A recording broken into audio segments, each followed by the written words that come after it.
This is The Edge.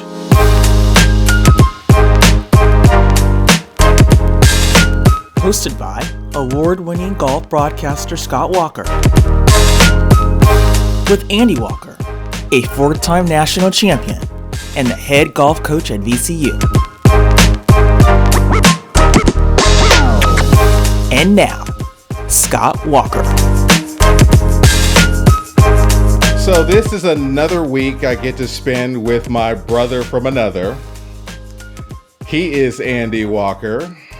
Fresh new theme song, Andy. You like it? I like it. That's kind of funky. Huh? We're getting there. It's week 3 of the adventure. We got to step it up every week. There you go. Next, I'm going to be DJ, and I'm going to throw a little scratch in there. We're going to add that there.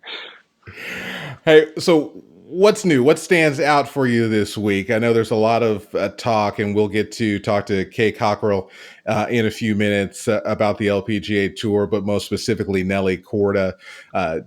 Scottie Scheffler also came close to a win, did not win. Steven Jaeger got the victory in Houston. What of those stories really stands out for you coming up this week? You know, as I think about, obviously we talked about Nelly winning in my hometown there in Phoenix, which was always cool to watch, and a good golf club over there.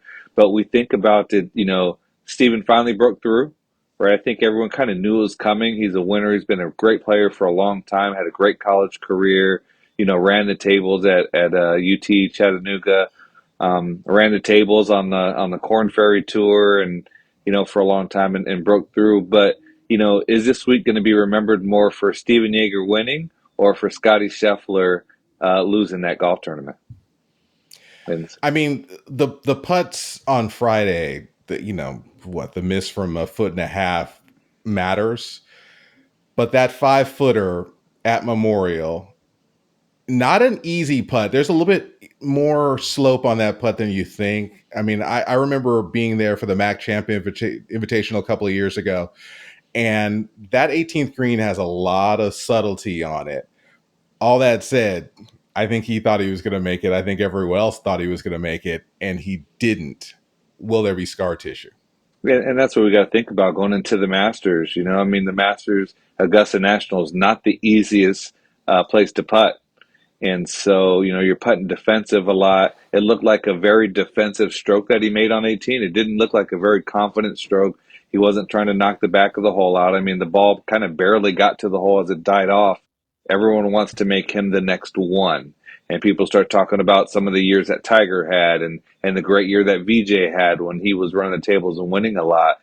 I don't know if they would have missed that putt on the last hole. Is that a little unfair to be that judgy? It probably is, but we're talking about some of those things. And does that scar tissue keep coming up? You think he had a tough putt at Memorial Park on 18? What do you think he's going to have on 9 at Augusta, right, from behind that hole? So it's this is where we talk about it. But with that being said, has he rolled it well enough at Augusta to win? Yeah. And so he's probably going to remember that as well. So hopefully he has short-term memory on that putt and kind of remembers all the great stuff that he's been doing this year. Okay, so here's the takeaway question for me.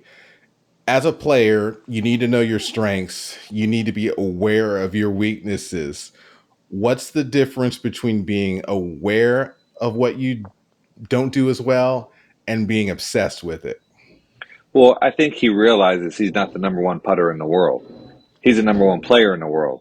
And so he doesn't have to be the number one putter in the world to be the number one player in the world.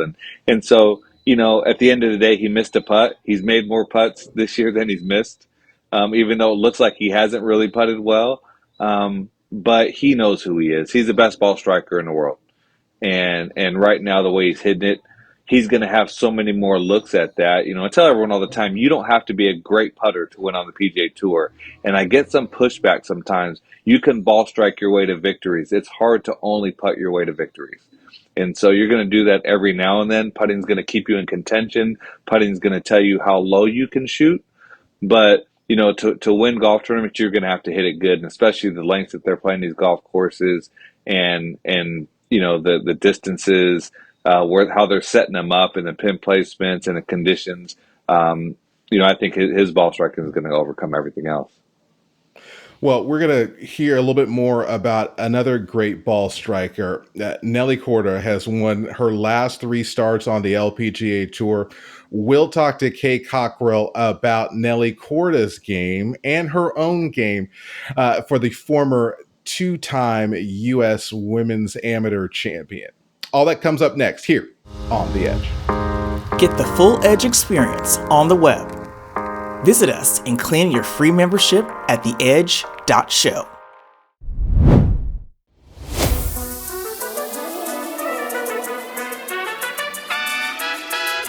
All right, we are joined here on The Edge by a good friend, former colleague, and a star on NBC Sports and their golf coverage, and that is Kay Cockerill. Kay, how are you? I'm great. Great as always. As you can see, we're doing this from our Airstream. The Airstream is back out. We were on the road for a year and a half, going from, probably hit half the tournaments that I worked together, hit a lot of national parks.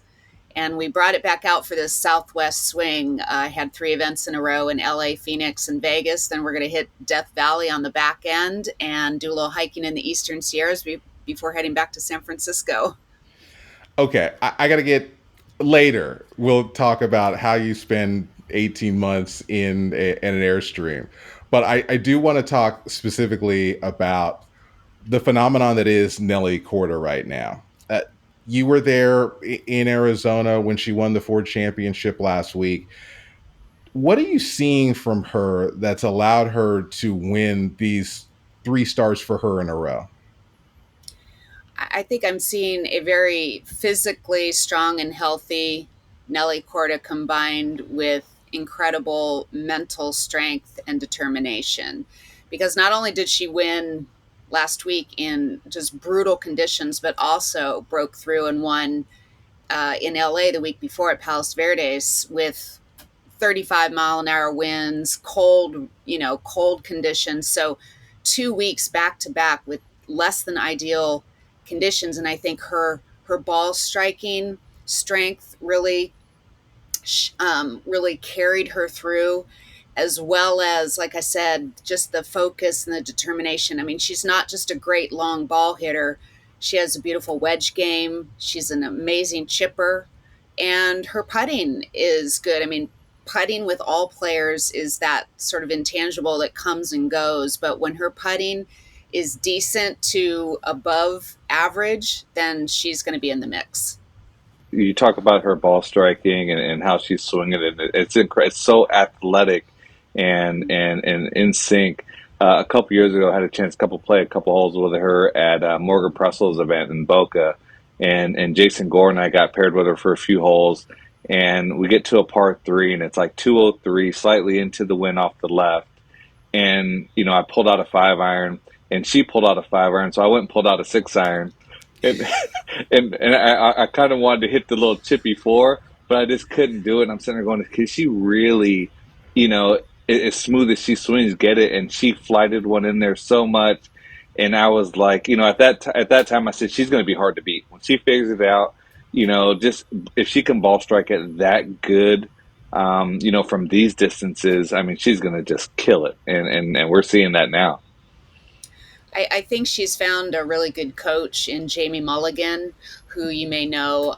He's got a very low-key demeanor, and I think for her, she, like a lot of us that are A-type personalities, can be a little bit, strung tight on the inside, even though she might look cool and relaxed on the outside. She's a hardcore competitor and determined to win. So I think he keeps things in check and keeps things cool. Like in LA, she was waiting around, or actually she had to go play in a playoff against Ryan O'Toole.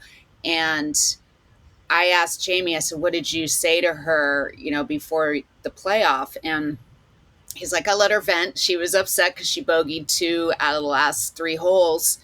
But then said, "Okay, are you ready to be positive? And let's just, let's just go have fun and go do it." And I think he keeps her in check and reminds her to just enjoy the walk. She talks about being in the present, staying in the present, because of course everyone wants to ask her about majors and the Olympics and all these things in the future. And you can't get to the future until you do your daily things right and do your hole by hole things right. And everyone talks about that ability to stay in the present and stay focused on one shot at a time. And it's kind of a boring cliche, but it is what you have to do to play that great level of golf. And the greatest in the world, I think, are able to do that for longer stretches of time. We focus a lot on how people are approaching the game, whether it's their mentality or their swing. What's one of the things that you think viewers should take out of Nelly's game that they can use for their own? Well, I think it's all about the details, and she's tall, long arm, long legged. So she has done a really good job of keeping her swing in control. Like, it's easy for people that have long limbs to kind of get out of control and overswing, but she keeps her tempo very even. She's also extremely disciplined on setup. She's very, very good with her setup and her posture. And that's another thing. I think even if you're not a tall person, as time goes on, and if you get a little tired, and we as humans tend to start slumping forward, same thing happens in golf. Your posture can get a little slumpy, and you can start bending over a little too much with your shoulders. And even for me, for example, I call it dumpy. I start squatting too much because everything starts compressing. So to stay strong and throughout 4 days, throughout 4 weeks in a row, you've got to stay really tall and kind of stretch out. And she's also really, you look at her setup and it's just so square. You just feel like nothing's going to go wrong in her golf swing. And it really doesn't. When she misses shots, she doesn't miss them by much. It's usually a little pull or a little push, but she doesn't hit anything off the map. So it's easy when you're swinging well and you're rolling it well to feel like she's playing good golf and she has things going right now. What have you seen in her, demeanor? What have you seen in her preparation for these tournaments that may be different than it was when she wasn't having quite this much success? I don't know that there's that much difference. I think that for her, she's had a lot of physical issues. She had that blood clot and had to have surgery. She's had a few other issues with shoulder and some physical issues. Her older sister, Jessica's had physical issues too. And I think that a player is going to play through some of that and develop maybe some bad habits or not be able to pull off the shots that you really envision, as well as when you're 100%, and that can wear on you mentally. I just see her being in a very calm place and very confident place. And I think that translates to the hard work that she's been able to put in because she's physically able to do it.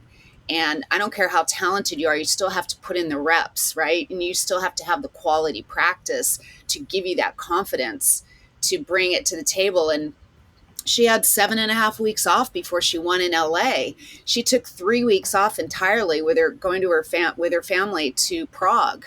And she got away from golf. She worked out. She stayed strong. But when she came back, it was amazing that she could win within 3 weeks with just 3 weeks of practice. But that practice was obviously quality.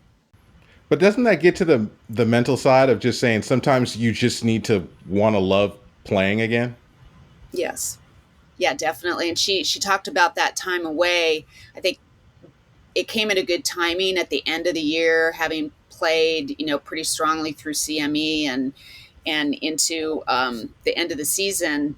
You're just tired, you need a little time to rejuvenate. And then she played Tournament Champions and then won in Bradenton, right? So this it was like all golfers and all athletes, I think, need to remove themselves for a bit of time from this thing that they do all the time. It's an all-consuming effort, right, to play professional golf at the highest level.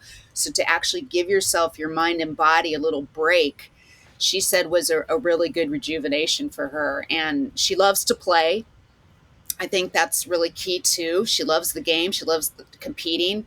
And so as long as that desire, that love and passion for the game stays strong, and if she stays physically strong, I see her playing at a high level for a very long time. Andy, that's just what Noda said last week. That's exactly what Noda said.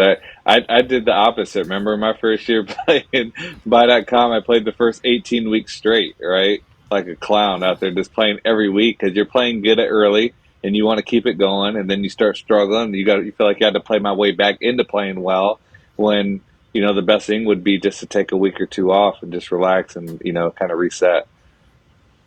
Yeah, and I think a lot of golfers are A-type personalities, and they have that mentality that you got to work harder and do more. Whereas, and it's very difficult to be told back off a little bit, especially if you're at a point where you're already have your swing and your fundamentals well established. It's like, how do you back off? Because sometimes it's like diminishing returns, right? More and more and more, you get smaller and smaller returns. So it's finding that balance.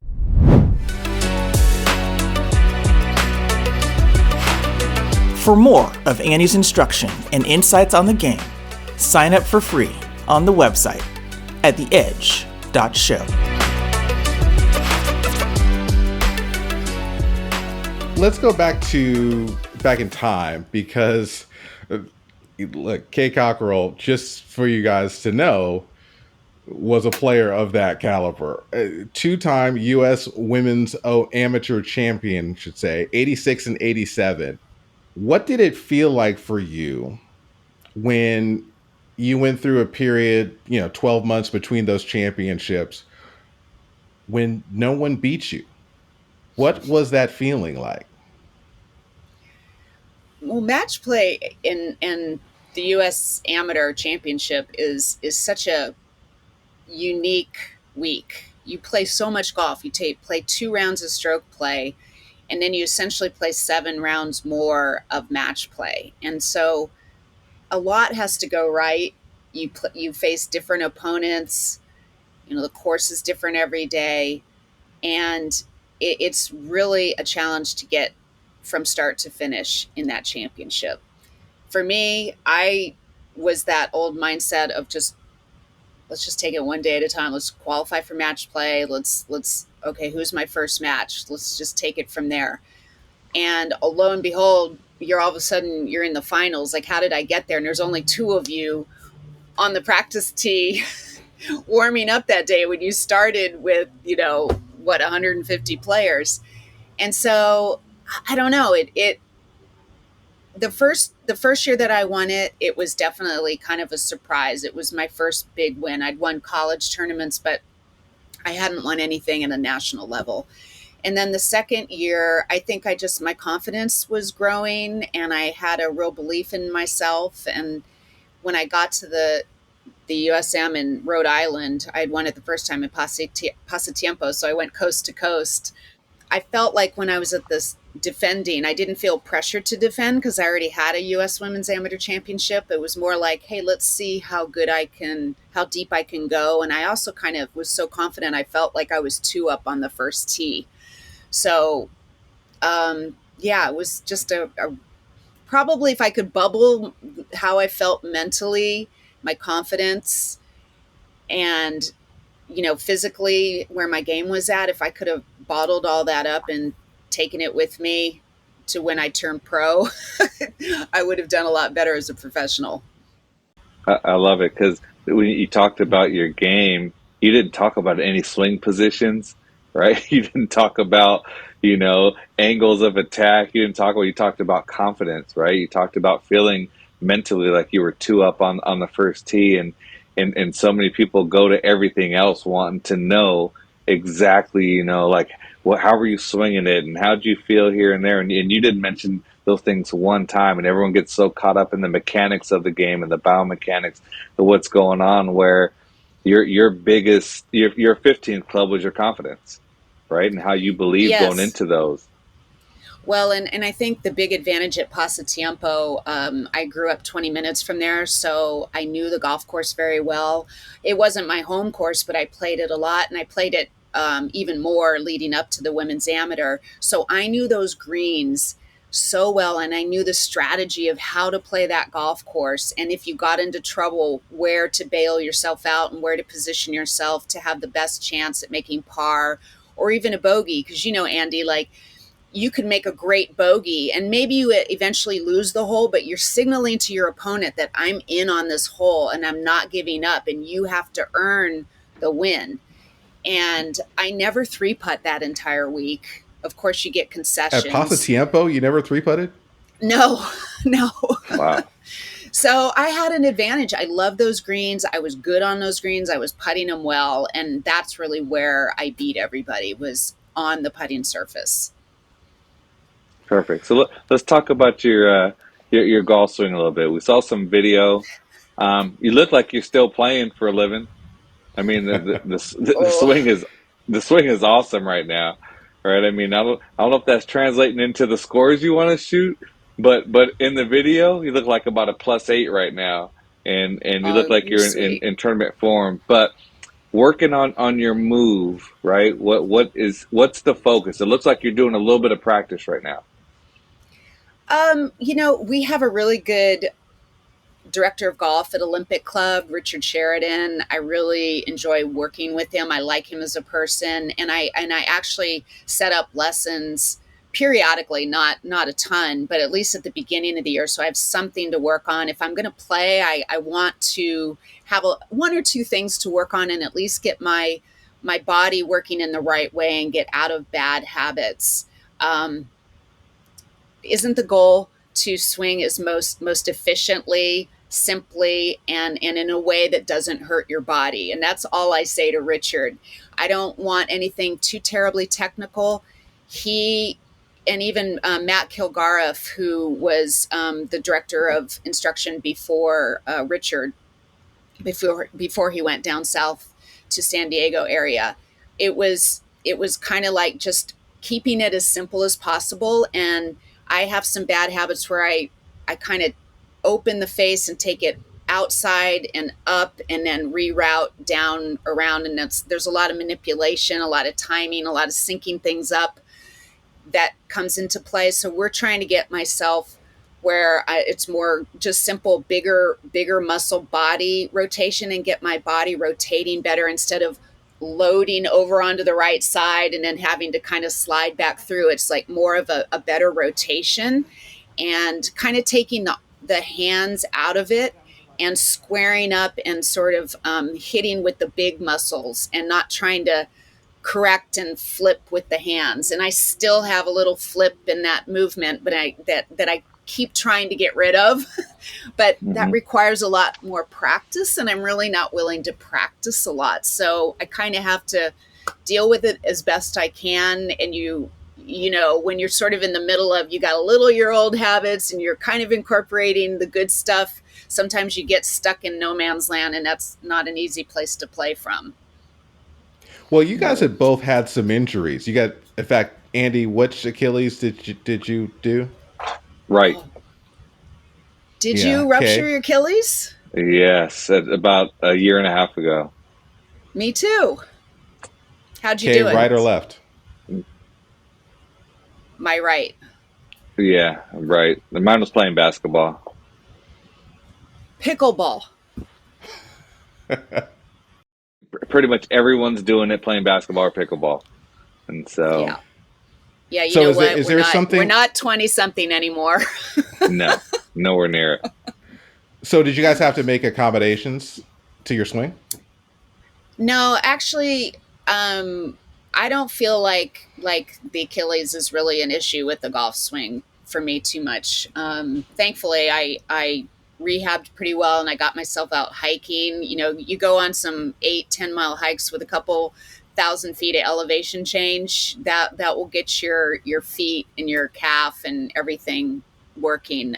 And a lot of that ties in with just being more efficient with the golf swing too. When you put less strain on your neck and your appendages and everything, and you're working in a more efficient manner, it's actually it's an easier golf swing, and it just feels more power, more power and more ease. And that was a big thing too, as we age.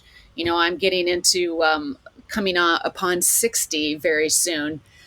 That was a thing that I wanted, and I keep working on with Richard, is to try to keep the swing speed up. It's never going to be the same as it was when you were in your teens and your 20s, but as you age, trying to keep up some swing speed, because as that swing speed lowers, your trajectory lowers and you don't carry the ball as far, and it all gets very depressing, right? So I still want to be able to hit 6 irons, at a decent height, and I want to get a little distance out of those drivers, right?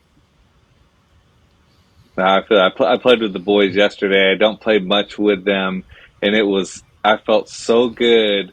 Now I didn't beat anyone in my group except the assistant coach. The two guys on the team both shot 60, 65, 66. So I was okay not beating them. But I outdrove them about 3 or 4 times, and that was the best feeling, not because coming off the Achilles, obviously I was tentative to kind of push off and get off that right side a little bit. And a fellow coach put something in my head one day that had me shook the whole time I was going through rehab. He said, "What if your right ankle doesn't have the same mobility?" Right? Because I always had some pretty good lower body action in there. And he said, "What if that right ankle just doesn't move and you're not the ball striker you were?" So I was shook for a couple of months going through rehab. Like, all right, I'm going to be a chop now. I'm not going to be able to hit the ball solid anymore. But luckily, I did enough ankle mobility stuff to get it moving. I don't know, Scott and Andy, if you have. I think inherently there's a certain level of player that just doesn't use their lower body the right way or at all. And I see it on the range a lot with, especially as people get older, men who retain some strength in their upper body, they hit with the upper body and they don't use their lower body correctly. And so even for me, I'm just like suddenly my legs start bailing out. Like I'll start using my legs and then they stop. So that's using the lower body correctly and using your feet and your quads and your butt correctly, getting everything moving in there is really key. And I think as we age, it's very important to keep strong and keep doing lower body exercises so you keep your strength up, so you can have mobility and you can do things in life like having a pretty efficient golf swing. So I think we know what you love about your swing. I think we know what you're working on your swing. What is the golf course where you had the best swing of your life? I was kind of thinking about that question, and obviously I've had a lot of golf swings in my life, and in some ways a lot of my competitive golf swings all kind of blur into one. But when I think about magical moments, I think about the time I got to play St. Andrews for the first time. And I just was so excited to finally get there. And we played it in 2015 after the Open Championship had been played there. We were over in Scotland to watch some of the tournament. I actually wasn't working. I was just there as a fan and got to play St. Andrews for the first time. And I'm like, oh my gosh, this is the home of golf. And I've finally gotten here. And this is a course where people from all over the world aspire to come and play. And I've had those same kind of feelings at Pebble Beach, which is somewhat in my backyard. And I was fortunate to play Pebble a lot through the years. So I just remember, hitting the first tee shot. I remember so vividly the first tee shot at St. Andrews and the wind howling in from left to right and just, 30-mile-an-hour winds while we're out there playing, and I didn't care because I'm out playing St. Andrews. And then to finish and the Swilken Bridge and the whole 18th hole, to me, that playing and having the ability to step up and play those courses, and it's not like it was one particular swing, but it was just that whole opportunity to play a dream golf course that I really, and check that one off my list. And the only thing that I miss, and if I could come back in my next life, is to be able to compete on that golf course. How are you changing the game? It's hard to imagine. I mean, like, I don't really feel it, but I know, like, looking big picture, being a woman in the field of TV, golf television, is one way to change the game, because that's going to get more young girls knowing about me and my career and hearing my voice and thinking, hey, maybe I can do that. Maybe I can get into golf and see where it takes me. I've told my story to a lot of juniors and a lot of young college women that I didn't have a scholarship to UCLA. I walked on the team and I worked hard for my spot and I got it and earned a scholarship after that, and eventually ended up in the UCLA Hall of Fame. So there's not always just one definitive path to where you want to be. There's multiple ways of getting there, and even that path may branch off and you might go in a little different direction. So to keep your eyes open and your ears open, and just keep the opportunities there and follow certain opportunities. So I don't know. I think also this game has been such a man's world that trying to get in that circle of the traditional old white man and let them know that, hey, women can play, we're fun, we have a good time, we enjoy this game, and we're cool, and don't push us out, but open the door and let us in. Yeah, you haven't lived until you've heard Kay Cockerill talk trash to you on the golf course. Well, I do love to talk a little trash. I mean, when you grow up with the boys and they're trash talking, you have to take it and you got to give it out. But I'm not as good as Julie Inkster. She's the queen of trash talk. Hey, Kay, thank you for joining us. This has been a pleasure. Yeah, you guys have been great. Thanks for having me. Hope we can do it again.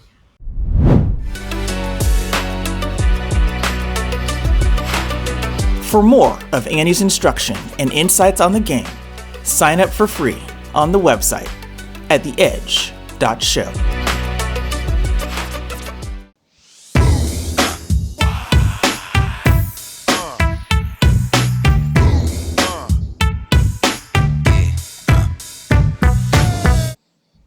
And that sound can mean only one thing. It is time for the time of the week that Andy dreads every week. It is the bars exam.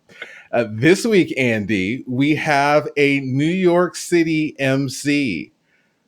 And I'll even give you Brooklyn. Okay. All right. This song is early 2000s, and it is from a solo artist. Andy Walker, are you ready for the bars exam? Yeah, I like the intro music though. That was almost a little Dre-ish, right? Oh yeah. It was like a Dre, and then it was kind of flipped a little bit in there, right? It didn't kind of finish off that, next episode, but it Right. was, I liked it. I It was could a go little. like West Side Connection, that kind of thing, right? What you know about West Side Connect? Come on, man. Huh? All right. Here we go. Here are your lyrics again, read in the mayonnaise sandwich white bread method. Look what you made me do. Look what I made for you.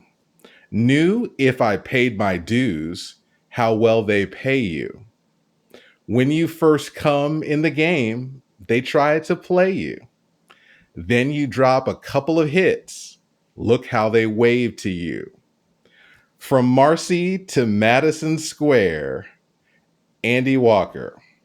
Who is this artist? Jigga. Okay. Jay-Z, 100%. Now, what song? From Marcy to Madison Square. The only thing is, man, just a matter of years. Yeah. Is it Encore? That is the correct answer. Yeah. Andy Walker, you have won the bars exam. Look, I love that. The Black Album is probably my favorite Jay-Z, and that song is just I love that song. Yeah. He murdered it. He murdered it. I remember going to that concert, seeing that concert at Pauley Pavilion, UCLA, Wow. and watching that, and he killed it. And he had everyone on stage from all the songs, and he did his thing. So Jigga is in my top 5 MCs of Yeah. all time. He's ranged from 1 to like never been lower than 3 or 4. So yeah, appreciate the Jigga. Always, you'll get a lot. As long as I'm picking it, you'll get a lot of Hove coming up. Last thing, as we get out of here, any notes as we're looking forward to Masters? Literally, Masters week starts Monday. Crazy. I mean, I'm looking for the song, man. I can't wait to hear the piano playing, and you just hear the intros into what's going on. It's the only week ahead of. I try to plan when I'm going to watch it and how I'm going to schedule practice with the guys, and how we can get some glimpses into it. It's a special week, and like I said, my pick, I'm going to Joaquin. I want Joaquin to win. Don't know if he is, but that's all I want to win. All right. Well, we're going to look to do some special stuff for you guys next week, including hearing from Joaquin Niemann as well. So all of that was going to come up here on The Edge as Masters Week approaches. We hope you guys have a good week. Andy, say goodbye to the folks. Deuces. This is The Edge. We'll see you.